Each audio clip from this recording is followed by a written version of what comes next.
तर लातूरमध्ये मुख्यमंत्री देवेंद्र फडणवीस यांचं डॅमेज कंट्रोल. महाराष्ट्राच्या जडणघडणीमध्ये विलासराव देशमुखांचा मोठा वाटा आहे असं फडणवीस म्हणाले. चव्हाणांकडनं वक्तव्याबाबत दिलगिरी व्यक्त करत फडणवीसांनी हे विधान केलंय. विलासराव देशमुखांबद्दल बोलताना रवींद्र चव्हाणांचे शब्द चुकीच्या पद्धतीनं गेल्याचं मुख्यमंत्री फडणवीस म्हणाले. विलासराव देशमुखांचा महाराष्ट्राच्या जडणघडणीत मोलाचा वाटा होता असंही फडणवीसांनी लातूरमधल्या सभेत सांगितलं.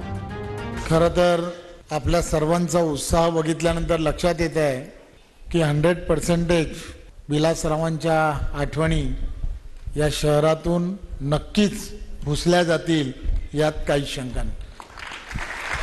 आमचे अध्यक्ष या ठिकाणी आले होते. ते बोलत असताना त्यांना त्या ठिकाणी हे सांगायचं होतं की राजकीय दृष्ट्या आपल्याला नवीन रेकॉर्ड तयार करायचा आहे, पण कदाचित त्यांचे शब्द हे चुकीच्या पद्धतीने गेले असतील, त्याबद्दल त्यांनी दिलगिरी व्यक्त केली आहे.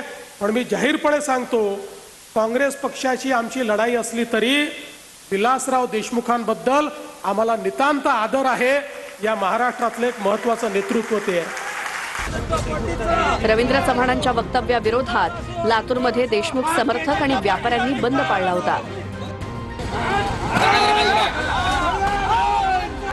विलासरावांचं मूळ गाव असलेल्या बाभुळगावमध्ये देखील स्थानिकांनी रवींद्र चव्हाणांविरोधात आंदोलन केलं.